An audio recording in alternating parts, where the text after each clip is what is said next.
साथियों, मेरा नाम जयराम है और आप देख रहे हैं आपका अपना यूट्यूब चैनल दोस्त पुलिस।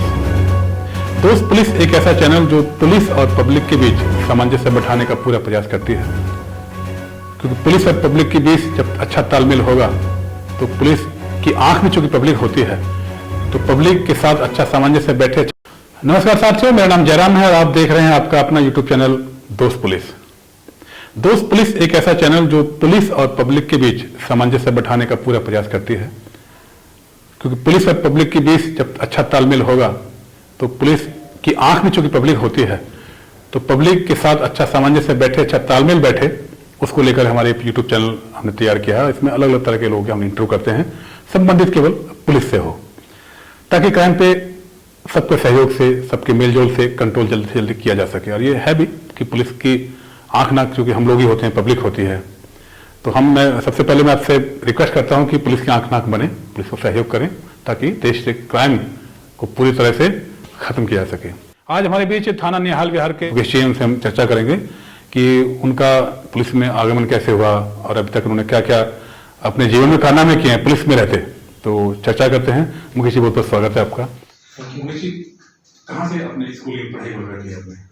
मैं बैद्यनाथ धाम देवघर का रहने वाला हूँ। झारखंड में एक जगह है बैद्यनाथ धाम देवघर, वहाँ का रहने वाला हूँ। स्कूलिंग मेरी भागलपुर से हुई है, बिहार से जी। अच्छा। स्कूलिंग और कॉलेज देवघर कॉलेज से निकला हूँ।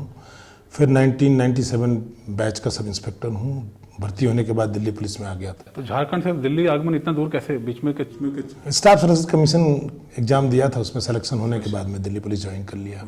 तो पहली पोस्टिंग कहाँ रही आपकी, कैसे अनुभव रहा उसका? स्टार्टिंग में मेरी पहली पोस्टिंग नॉर्थ रही थी, सदर बाजार थाने में रही थी। और पुलिस की नौकरी थोड़ी अलग सी लग रही थी, चूंकि कोई बैकग्राउंड था नहीं, तो इस वजह से थोड़ा सा अलग लग रहा था। तो पुलिस में आने का कहीं से आपको प्रेरणा मिली, इंस्पिरेशन कैसे मिला आपको कि पुलिस में ही जाना है? डिपार्टमेंट तो बहुत नहीं, ऐसा कुछ नहीं था।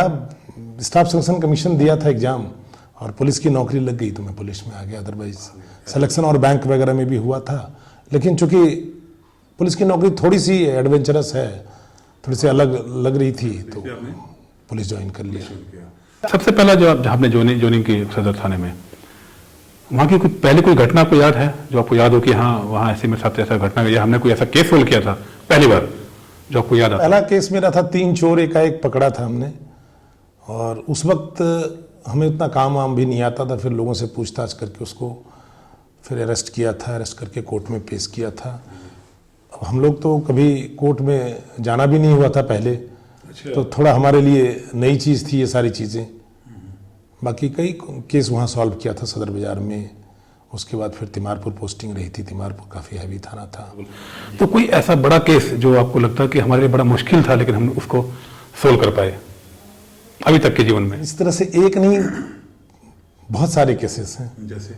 जैसे जब मैं मजनू टीला चौकी इंचार्ज था, उस दरमियान एक वेस्ट बंगाल की बच्ची थी, उसके साथ गलत हुआ था, तो उसमें हमने काफ़ी कुछ किया था। उसमें कई अरेस्ट किया था एक्यूज्ड को, और उस लड़की को वेस्ट बंगाल से फिर बेच दिया था। तो वो पूरी काफ़ी हाईलाइटेड रहा था ये केस। इसमें हमने कईयों को अरेस्ट किया था, और दूसरी लड़की भी बरामद करी थी जीबी रोड से। तो ये 2014 की बात है। वेस्ट बंगाल की थी ये लड़कियाँ। ये वहाँ से दोस्ती करी थी उन्होंने आपस में व्हाट्सएप के द्वारा, और फिर उसको लेकर के मजनू टीला आ गए थे। तब मैं मजनू टीला चौकी इंचार्ज था।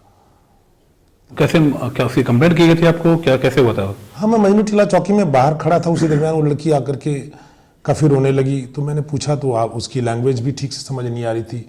फिर मैंने जो वो बंगाली बोलती थी, फिर हमने कहीं से कॉल करके सारी चीज़ें उससे बात किया, और फिर एक्यूज्ड को रात में ही अरेस्ट कर लिया था। फिर इस तरह से लगातार कई दिनों तक चलता रहा, और काफ़ी हाईलाइटेड केस था ये। तो एक्यूज्ड को दिल्ली से अरेस्ट किया था? हाँ, दिल्ली से भी किया था, और जीबी रोड से भी किया था। उसमें जीबी रोड की जो कोठे की इंचार्ज होंगे, हाँ, उसको भी अरेस्ट किया गया था। तो कुछ मालूम है कि क्या रेट पे रहा होगा, कितना लड़कियाँ, क्योंकि लड़कियाँ बेची जाती हैं या लड़कियों को कहीं भेजा जाता है, तो उसका तो आपको और भी अंदर जानकारी मिलती होगी, कितना पैसा लेन देन होता है, तो कुछ जानकारी है? नहीं, इस चीज़ का जानकारी नहीं है। आपने तो खाली अपना काम किया। अपना काम किया था। और जो दूसरी लड़की थी दूसरी भी रिकवर कर ली थी। उसी ने पहले ने बताया कि एक दूसरी लड़की को भी ट्रेन में साथ लाया था, उसको भी बेच दिया इन्होंने, तो उसकी रिकवरी करी थी हमने जीबी रोड से। जी, तो कितनी संतुष्टि मिलती होगी आपको ये सब इस तरह करके? ये चीज़ तो काफ़ी अच्छा, बिल्कुल अच्छा लगता है। वो लड़की आज तक काफ़ी दिनों तक मुझे फ़ोन करती रहती थी, वो बच्ची जो है, और मुझे उसका जो पहला दिन जब मिली थी वो, तो उसका जो रोना था वो मुझे आज भी याद है कि किस तरह से परेशान थी वो। कोई ऐसी घटना मुझे बताइए सर कि जब आपको लगा आपने किसी आम व्यक्ति को पकड़ा हो और मालूम पड़ा बाद में कि वो आम नहीं हो तो खास निकला, चोरों का या डकैतों का या क्रिमिनल्स का? देखिए, एक केस ऐसा था जिसमें कि बेटी का पिता, उसके फादर ने उसके साथ गलत किया था। वो तिमारपुर की बात है। तब हमने उसके समझ नहीं आ रहा था कि ये केस कैसे सॉल्व करें। वो लड़की बोलने के लिए भी बिल्कुल राजी नहीं थी कि क्या हुआ है, कैसे हुआ है। बाप का मामला था? हाँ, बाप का मामला था। बाप हमारे साथ था। बस यूं ही चलते चलते एक बार हमने छेड़ दिया जब हम जिप्सी में जा रहे थे, तो कि कहीं तुम्हारे से कोई गलती नहीं हो गई है। मतलब पता नहीं, जस्ट एक ध्यान में आया। पुलिस को तो ये सिखाया जाता है ना कि अब हर आदमी पर आप शक करो और देखो। तो बाद में उस लड़की ने यहाँ तक बोला था अपने पिताजी को कि मैं तो बिल्कुल नहीं बोलती, लेकिन तुम टूट गए। तो वो केस में हार्ट टचिंग था वो। अच्छा सर, कितना मुश्किल होता है खासकर जब कोई केस आपको अननोन केस हो, बिल्कुल ब्लाइंड अंधेरे में आपको तीर मारना है। ऐसे कोई केस याद हो आपको जबकि हाँ हमारे पास कोई उसका क्लू नहीं था, फिर आपने केस सोल्व किया? कोई ऐसे कुछ घटना याद हो? कोतवाली का वो डकैती केस था, एकदम ब्लाइंड केस था। दिल्ली कोतवाली थाने का। मैं वहाँ एडिशनल एसओ था, इंस्पेक्टर इन्वेस्टिगेशन भी था, बाद में एडिशनल एसओ एटीओ भी रहा था मैं। उस दरमियान मुझे डीसीपी सर ने कहा था कि इस केस की इन्वेस्टिगेशन करो।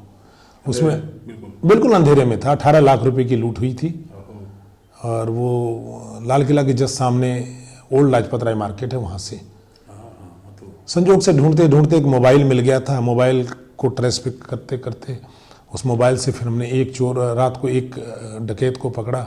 एक को पकड़ते पकड़ते पकड़ते वो सुबह तक में हमने 6 पकड़ लिया था। हाँ, रात में ही 5 पकड़ लिया था। फिर बाद में 3 और अरेस्ट हुए थे। उससे फिर लगभग 13,70,000 की रिकवरी हुई थी, और 3 कट्टा रिकवर हुआ था। जी जी जी, जिसका केस अभी चल ही रहा है। अभी हाल तक वो 8 के 8 मुलजिम जेसी में चल रहे थे अभी हाल तक, जब 2-2.5-3 साल हो गया था तब। इसने देखा होगा कि महिलाओं पर अभी महिलाओं के प्रति घटनाएं बढ़ने लगी हैं। इसको आप, इसके कारण क्या मानते हैं और इसका निवारण क्या हो सकता है? देखिए, अगर आप सच पूछें तो महिलाओं के प्रति जो हो रही है बिल्कुल गलत है, लेकिन इसमें महिलाओं को भी जागरूक होना पड़ेगा। मैं जहाँ तक निहाल विहार की बात करता हूँ, यहाँ बहुत सारे केसेस हैं, लेकिन इसमें जो केसेस हैं उसमें मैं दोनों की गलती मानता हूँ, सच बताऊँ आपको तो। क्योंकि महिलाएं भी क्या करती है, साथ लिव इन में रही, उसके बाद मुकदमा दर्ज कराती है। ये मेरे लिए तो रूटीन की बात हो रही है ये, कि हर दिन हर दूसरे तीसरे दिन ये मुकदमा मैं दर्ज कर रहा हूँ।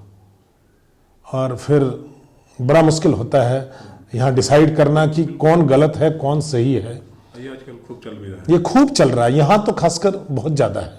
खासकर जो छोटी कॉलोनी है, निहाल विहार तो इस मामले में बहुत, मैं क्या कहूँ, बहुत ही ज़्यादा है। अच्छा सर, फैमिली के बारे में बताइए अपनी, कैसे फैमिली में कौन कौन लोग हैं, क्या हैं? मेरे मदर फादर भाई वगैरह देवघर में रहते हैं। एक भाई है इंडियन बैंक जबलपुर में है। मैं अपनी वाइफ और बेटा के साथ दिल्ली में रहता हूँ, शक्ति नगर रहता हूँ मैं। जी जी, मेरी वाइफ DU से B.Ed है, सीटेट है, LLB है, DU CLC से LLB है। बेटा का पिछले साल IIT। शौक होता है खाने पीने का, फिल्मों का, ऐसा कोई शौक है आपको? मुझे खेलने का शौक है, लेकिन खेल नहीं पाता हूँ मैं। क्या शौक? क्रिकेट खेलना अच्छा लगता है, वॉलीबॉल खेलना अच्छा लगता है, बैडमिंटन खेलना अच्छा लगता है, बट टाइम नहीं हो पाता है।